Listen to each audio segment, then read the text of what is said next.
ఇది ఉన్నది. మా కోరం కనకయ్య చెప్తున్నాడు, మున్నేరు వాగు నుంచి ఒక చిన్న లిఫ్ట్ పెడితే 3 మండలాలకు నీళ్లు వస్తాయి, మాది మొత్తం కరువులాగా ఉన్నది, మీరు ఆలోచన చెయ్యాలి, బట్టి గారు కర్ణించాలి అని చెప్పిండు. తప్పకుండా ఉత్తమ్ కుమార్ రెడ్డి గారికి కోరం కనకయ్య తరఫున నేను విజ్ఞప్తి చేస్తున్నా, దాన్ని పరిశీలించి సాధ్యమైతే తక్షణమే దాన్ని మంజూరు చేసే బాధ్యత మనం తీసుకుందామని చెప్పి ఉత్తమ్ కుమార్ రెడ్డి గారికి నేను సూచన చేస్తున్నా. మిత్రులారా, ఇవాళ మున్సిపాలిటీలలో చాలా సమస్యలు ఉన్నాయి. కొత్తగూడెం మున్సిపల్ కార్పొరేషన్గా మార్చుకున్నాం. ఇవన్నీ అభివృద్ధి పనులు జరగాలి, పేదవాడికి రేషన్ కార్డు రావాలి, పేదవాడు సన్న బియ్యం తినాలి, పేదవాడు ఇందిరమ్మ ఇల్లు కట్టుకోవాలి.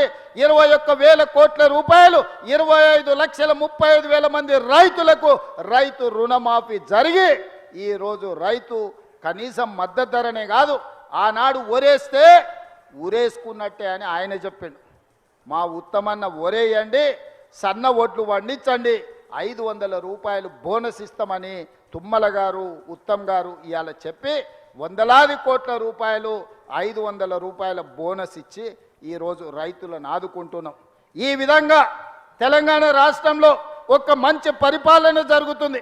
నిరుద్యోగ యువకులకు ఈ 2 సంవత్సరాలలో 70,000 ప్రభుత్వ ఉద్యోగ నియామక పత్రాలు అందించి ఆ 70,000 నిరుద్యోగ యువకులే కాదు, వాళ్ళ తల్లిదండ్రుల కళ్ళల్లో ఆనందాన్ని, తమ పిల్లలు సాధించిన విజయాన్ని ఆ కళ్ళల్లో చూసి ఆ ఆనందంలో మేము భాగస్వాములమైనం.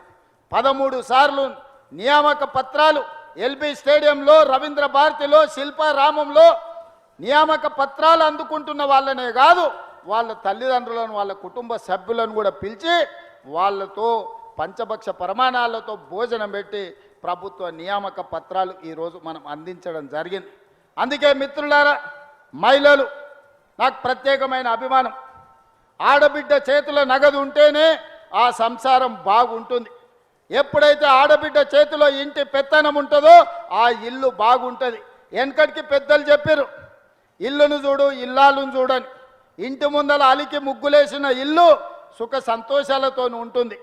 ఏ ఇంటి ముందలైతే సంతోషం లేదో ఆ కుటుంబంలో ఆడవాళ్ళ చేతిలో పెత్తనం లేదు.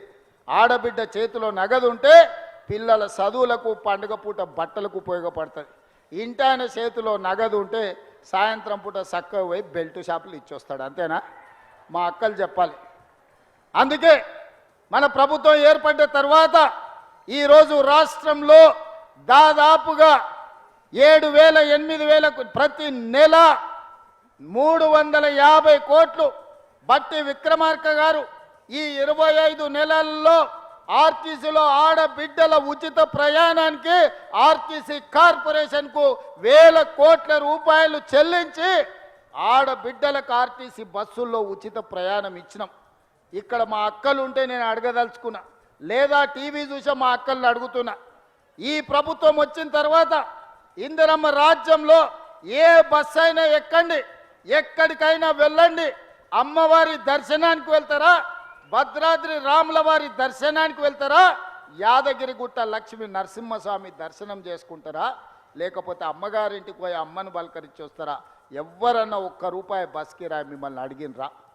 ఇవాళ ఈ రాష్ట్రంలో 1,000 కోట్ల రూపాయలు ఖర్చు పెట్టి ఆడబిడ్డలకు ఆర్టీసీలో ఉచిత బస్సు ప్రయాణాన్ని ఏర్పాటు చేయడం ద్వారా పేద ఆడబిడ్డల ఆత్మ గౌరవాన్ని పెంచినాం.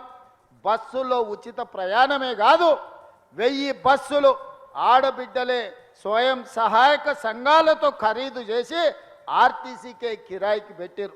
ఇవాళ 1000 బస్సులకు ఆడబిడ్డలు యజమానులు అయ్యారు. అదేవిధంగా మా బట్టి గారిని అడిగిన 0 వడ్డీ మీద ఇప్పటివరకు ఎన్ని ఇచ్చినామని 26-27 కోట్ల రూపాయలు బ్యాంకుల లింకేజ్ ఇచ్చి 0 వడ్డీకి సంబంధించి 100 కోట్ల రూపాయలు బ్యాంకుకు మిత్తీలు మన ప్రభుత్వం చెల్లించింది. రేపు 19 తారీఖు లోపల మిగిలిన 0 వడ్డీకి సంబంధించిన ఆడబిడ్డలకు మేలు జరగడానికి రాష్ట్ర ప్రభుత్వం 2 రోజుల్లోనే బ్యాంకులకు సంబంధించిన మొత్తం నగదు బదిలీ చేసి ఆడబిడ్డలకు వడ్డీ లేని భారాన్ని తగ్గిస్తున్నాం ఇవాళ.